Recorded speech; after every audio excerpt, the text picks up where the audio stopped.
পারছেন না, বাচ্চাকে কোনোভাবেও সামলাতে পারছেন না, তবে এই ভিডিওটা সম্পূর্ণই আপনার জন্য।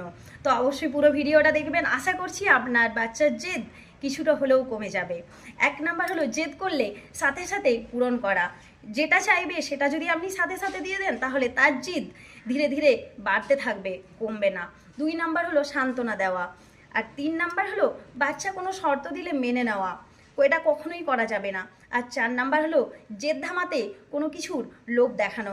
এই যেমন ধরো যে জেদ করছে, তো ওকে কোনো একটা জিনিসের নিয়ে জেদ করছে যে এটা আমার চাই, এটা আমার লাগবে, তখন সেটা না দিয়ে তার থেকে হয়তো অন্য কোনো জিনিস দেখিয়ে দিলে যে এটা নাও, এটা ভালো বা কিছু, এটা হচ্ছে এক প্রকার লোভ।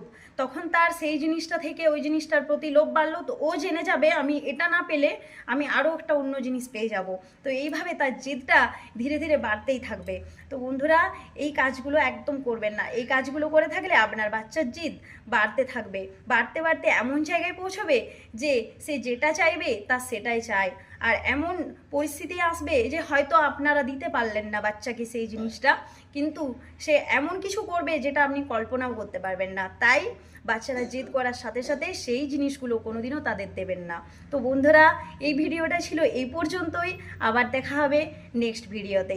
ধন্যবাদ সবাইকে আমার ভিডিওটা দেখার জন্য।